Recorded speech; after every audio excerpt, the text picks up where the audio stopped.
don't want authoritarian socialism. Most of these people are complete losers. Depression was real, and so the fear was real. The world is running out of food. Every case, they're trying to manipulate fear. Biden's thoroughly corrupt. Dinesh D'Souza, very controversial person, but he says things that really need to be heard today. Thank you. I'm very pleased to join you. And I think a lot of my work is just based on the fact that I grew up in a different culture. In my case, Bombay, now called Mumbai, India. And the left in America now says, we don't want authoritarian socialism. We want democratic socialism. Well, I grew up under democratic socialism. And my family had a ration card, which basically told my mom, you can only buy so much rice and so much sugar and so much cooking oil.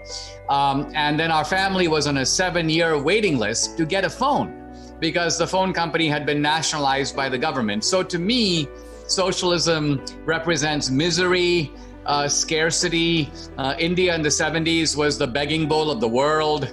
And India only began to see more prosperity when it moved away from socialism. So I saw all this in my childhood. And then only later I began to think about all this and think about what made America unique. A lot of my work has been motivated by understanding the uniqueness of America.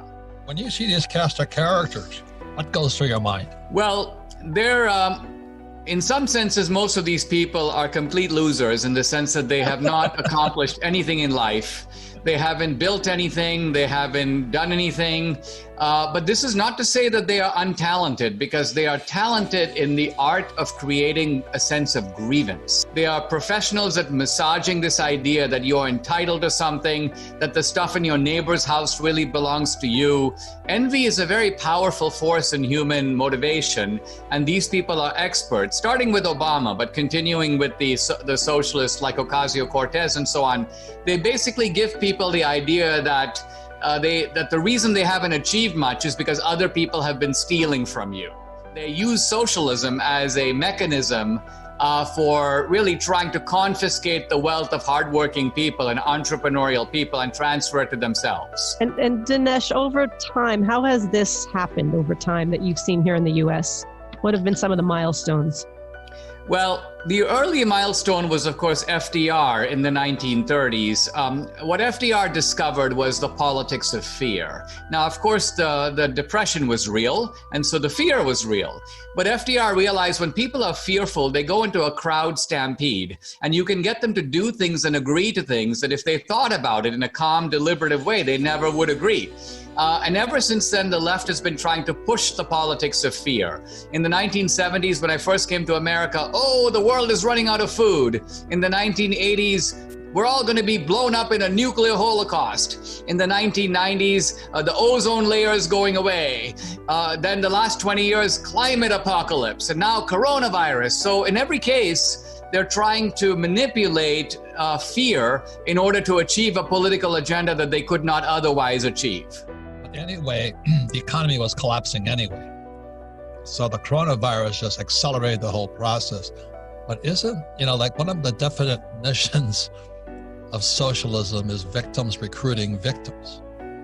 And so in your experience, how accurate is that? I mean, how much does socialism require a person to feel they've been victimized and then go out and recruit other victims?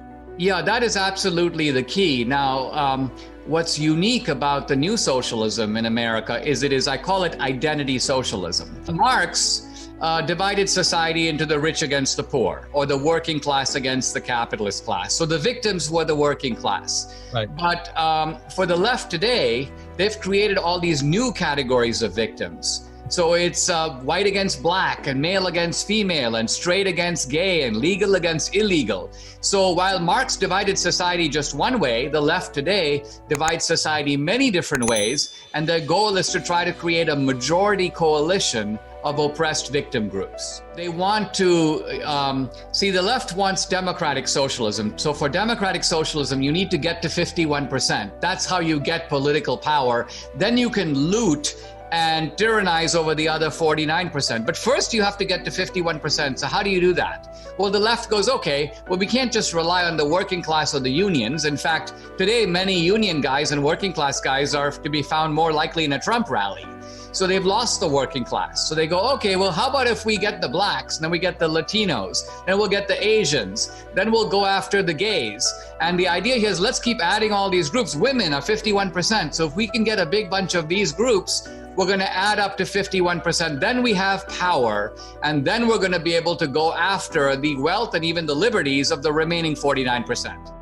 Dinesh, so I've heard you say that socialism has been attempted or actually has been instilled 27 times throughout the world, and never once has it worked. Never once has it succeeded. Why has it failed every time, and why are we heading in that direction? Well, the reason it's failed is because, by and large, it's based upon a false view of human nature. And it's also based upon turning over power to the centralized state or the central government. Now, we see even in our own society that by and large, whatever the government does, it usually does badly. Now, socialism was tried in about a little more than half the world, and all the big countries moved away from it. China, India, Russia. It produced enormous body count, almost 100 million casualties. Now, of course, the left will say today, we don't want the authoritarian socialism, we want democratic socialism.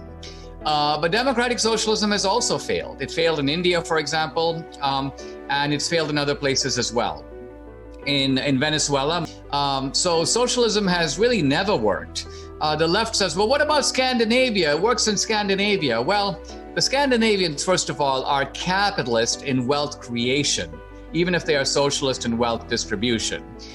They have low corporate tax rates, 20%, about the same as here. They have no minimum wage in Scandinavia. With the exception of Norway, they have no wealth tax. They have no inheritance tax. They have less regulation than here in America. So the Scandinavians do not kill the goose that lays the golden eggs.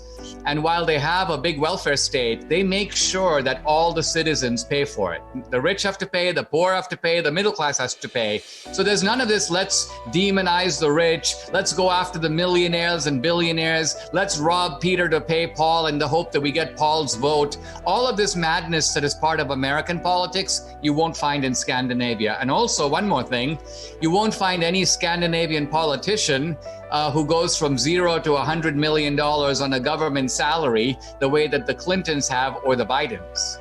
At the high risk of censorship, what are your thoughts on Black Lives Matter and Antifa, whatever else they got out there?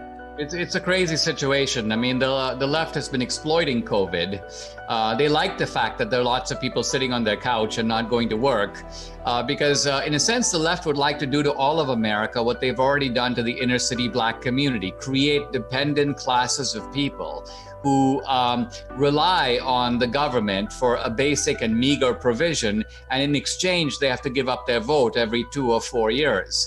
Now, with regard to Antifa and Black Lives Matter, these have become, at least on the street, paramilitary operations. I never thought I would see this in this country.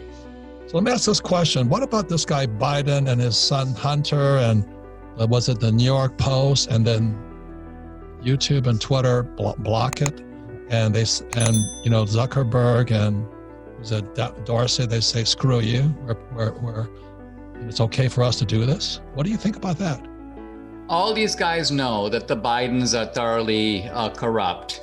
Now, by the way, you don't find this corruption in Scandinavia. You won't be able to find a single Scandinavian politician who has gone from 0 to 50 million or 100 million euros. That doesn't happen. But it does happen in Venezuela. It's a corrupt gangster socialist class. And the Bidens are like the Clintons. Now, the Clintons did it through a foundation. The Bidens do it through extended family. So when Biden goes on a foreign trip, he takes a family member. Sometimes it's Hunter Biden, or sometimes it's one of his brothers, James or Frank Biden. And while Joe Biden is having official meetings, the family member is making side deals with the foreign government that result in large amounts of cash ending up in the Biden's pockets. So this has been going on for years. This is how Biden has multiple homes, private planes, domestic staff. I mean, how can he afford this on a government salary? So the media knows that Biden is corrupt, but they're in his camp. So let me ask, this is I think the biggest question of all, talk about divided America. Today we have families that won't talk to each other. I was just talking to my really good friend, and his brother won't talk to him because Chad likes Trump and his brother likes Biden. And his brother's a capitalist. They hate each other. He's a capitalist. He's a business guy. Have you seen that too, Dinesh?